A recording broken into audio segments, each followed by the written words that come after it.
All right, Southern Swing continuing. This is our last stop in the Tampa area. We're just northeast of Tampa here. Wiregrass Ranch High School. Four-star wide receiver Bryson Rodgers, Ohio State commit. We met with Dijon Johnson earlier today. Now we're here with Bryson Rodgers. One of the fastest rising receivers in the country right now, coming off the big spring and commitment to Ohio State and everything. How has this been going here? You got a great 7-on-7 circuit. Now you're out here in spring ball. How are things going right now? And kind of where are you at with your game and what are you working on? Oh yeah, man. Things very smooth. Now committed to Ohio State, I'm fully locked in, and just taking the opportunity just to get better every day. Is that a leadership role on my team out here with spring ball, 7-on-7 circuit, just working on my craft, getting better in the route running, reading coverages, just taking anything into my ability and just using it to my advantage. And just now you're committed, a lot of pressure's off your shoulders. I mean, coaches are still going to attack you and come after you because of who you are. But I mean, just making new relationships. Going through spring ball, being a leader to my team is the biggest thing, so that's what I've been working on this spring. We saw your buddy Dijon earlier today.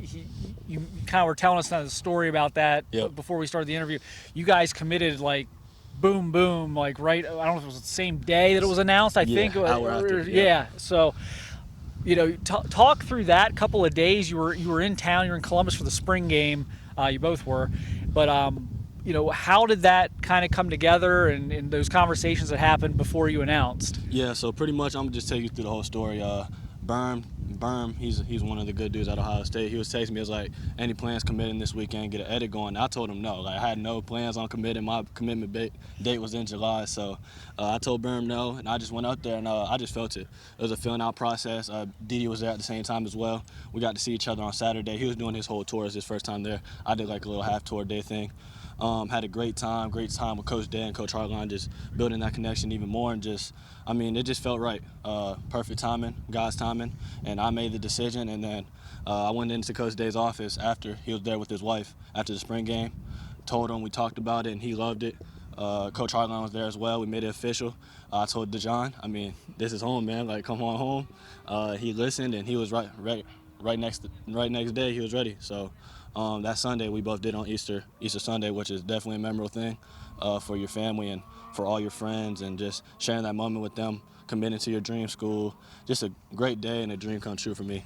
Why was Ohio State the dream school? There are some ties there, I think, to the area, but Yep. kind of talk us through why you were so enamored with Ohio State seemingly from the start of the process. Just growing up, I was originally born in Warren, Ohio, a city that loves football, a city that loves Ohio State football. So growing up watching collegiate football, I watched Ohio State football, Big Ten football, a lot of great action, a lot of great receivers, speed backs, agility, with a great agility, great power backs, just a great mixture of everything in the Big Ten. That's what I grew up on. Ohio State football, watching the rivalry of Penn State, Michigan, those type of games, and just always been my dream. I could always envision myself playing every time I would watch them on TV with me and my family, just envision myself making plays for the Buckeyes, and just it grew on. As I got older and just as I got in high school, that became even more bigger dream, just getting to the next level and succeeding there. And just once I got to meet Coach Hartline and the dudes at Ohio State, it just made it 10 times better, just making that just a more easier decision for me on why not to go there. So I say that was my process through that. Yeah, and obviously you can grow up as much of a fan as you want, but if the relationships don't mesh or whatever, it's not going to happen. How, I guess, would you describe your relationship with Coach Hartline, and what has you so comfortable with him and just in putting your development in his hands for the next 4 years?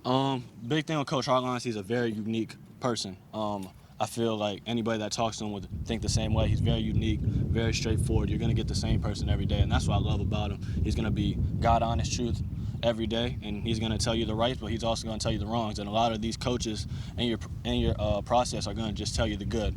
Come to our school, this is what's going to happen, this is going to happen. Coach Hartline told me straight up things I had to work with off the field, things I had to do on the field, things I had to do when I got there, when I wasn't there.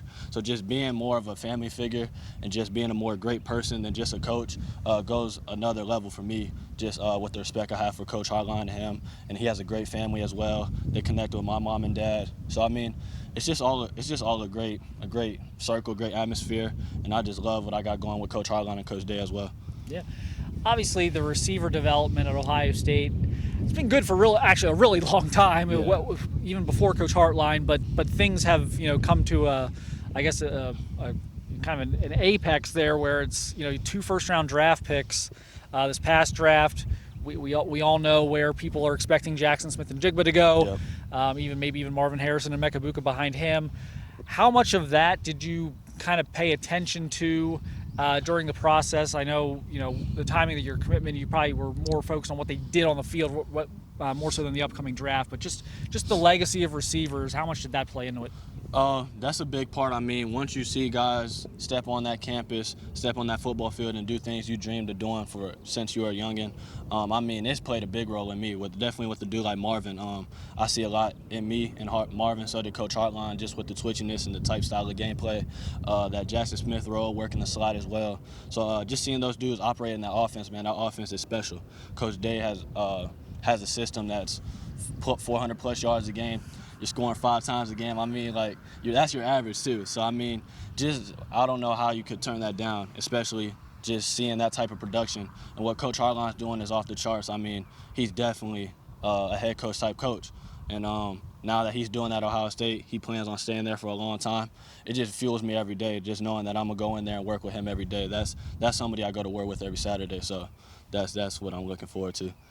Were there any reservations about the depth in the room, or was that almost a positive for you, just because of the guys they have when you're going to get there? Yeah, definitely a positive, man. I feel like I can use that to my advantage and go in, and there's no days off. Go in there, and that's motivation every day, as you can't take a day off and your spot's gone type thing. So I mean, you got dudes like you said, Marvin. They're deep over there. So just using that to full advantage and knowing you got to go in and work every day. I love going in and just working what I get. I don't like things handed. That's just always how I've been. So just going in there and working every day, and just not always trying to outwork them, but also learn from them, because they've been in your shoes, and even more, they got experience at that level. So just also being a student in the game when you go in there, and just not trying to be stubborn or just trying to take a guy's job. Just go in there and learn the game and learn knowledge from the older dudes. We've talked about this kind of on our site a little bit, kind of some of the parallels you have to Jackson Smith-Njigba. Obviously, Ohio State's kind of almost picking their receivers right now on the recruiting trail and who they want. And Brian Hartline only goes after maybe half a dozen receivers to get his 3 or 4 guys every year. He's very picky. When he offered Jackson Smith-Njigba and took his commitment, Jackson was not very highly ranked. Yep. He ended up being a 5-star by the time the cycle was over. Mm-hmm. We're seeing some parallels of that. Do you pay any attention to that at all? Does that put a chip on your shoulder, or do you not? You can be honest. If it bugs you, you can tell us. I mean, I hear about it all the time. I get that comparison to that same Jackson role, being a 4-star, then bumping down to a 3 after my commitment, and then just shooting back up into the rank as a 5. So I get a lot of that comparisons into my game. How I play the game of football, but also how my recruitment goes, and on the other side. So I mean, I see it, but I mean, it doesn't bother me at all. I mean, I think it's quite funny. What a coincidence it is. I mean, I just use it as a way of laughter and just keep things moving and go out there and play. What are you kind of focused on right now from a development standpoint? You were out here, we watched all your practice. You were out here catching balls after practice.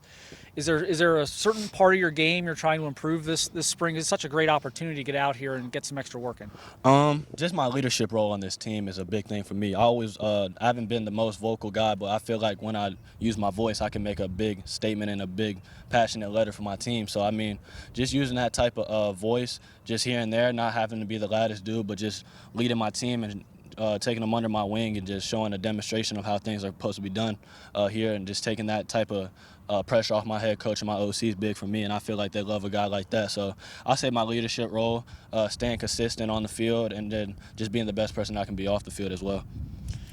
You guys don't have a quarterback in your class, but you got a quarterback that you may be catching some balls from at some point. Dylan Rayola, maybe the nation's top prospect in 24, a year behind you. Yep. You've already struck up a friendship with Dylan. I'm sure you knew this was coming, but just how excited are you, I guess, to have a quarterback of that caliber both in front of you, like with McCord and Devin Brown, guys like that, and now you've got Dylan Rayola coming in. He'll be 1 year behind you. How excited are you about that commitment? Man, I'm ecstatic with it, man. I made 2 posts on Twitter. The day he committed, I made a post, and then just yesterday I made a post, and then today I made one too, which is me and him on FaceTime. So I love Dylan's game. I mean, I watched this film about 3 or 4 times, no lie. I see how he moves in the pocket, how he can throw the football with ease down the field. He's just a great player, a very smart player, but also a great human being. As so far as I get to meet him, he's very humble, very hardworking, very good work ethic. I mean, he's just amazing, man. So I'm definitely looking forward to playing with him, but just also getting to know him more as a person. Dylan's a great kid. We're going to go do great things at Ohio State. I believe it 100%. So, I mean, that relationship started now is going to get even stronger. So I love the commitment of Dylan. Just last question. Anyone else you're working on right now? I know a lot of you guys, you commit and then you kind of, you get in a spring ball. You're kind of focused on your own thing and, Yep. and that, letting kind of other guys handle their process. But anyone you got in your sights right now? Yeah. Me and Coach Hartline, we like you said, he has that selective few. So I mean, we're trying to go get the dudes we want, that 3 to 4, and we're gonna cut it like that. So dudes I'm focused on, Cardinal Tate. Why I love Tate. He plays the national level schedule at IMG, so he's definitely ready to go in college football and make an impact. Cardinal Tate got great size, great hands. I mean, he has all the features, man. He's a great player. Brandon Ennis as well. I mean, he's the nation's best receiver.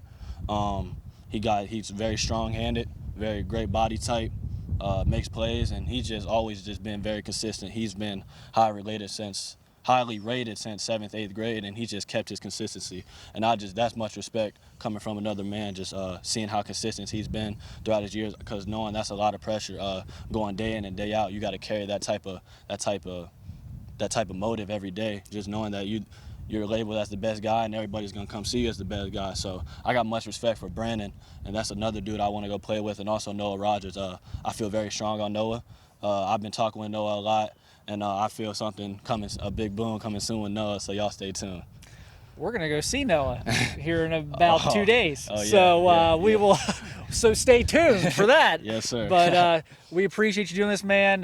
You might have a future in this, actually. I'm sensing like a future play-by-play or like a color analyst here, but we appreciate you doing this, man. Good luck. Absolutely. We'll definitely try and get down here in the fall for a game. And, Yes, sir. I'm sure you're doing an official here in June. Absolutely. Do you In have June. where all the commits are going to try to go together for the June. So we're all going to try to get a big group. Everybody that's committed go together on official, hang out, get the great building and bonding connection going, and then we're all going to go back for that Notre Dame game on September 3rd, and I can't wait. My first time in Ohio State. I can't wait for Ohio State. Man. That's going to be one of the biggest games of the year. So much hype wait. around this game. So it seemed like it was scheduled a decade ago. So Yes, we've all sir. been waiting for it. But hey, congratulations on everything, and good luck out here the rest of spring. And we'll talk to you soon. Okay. Absolutely, man. Thank you. Yep.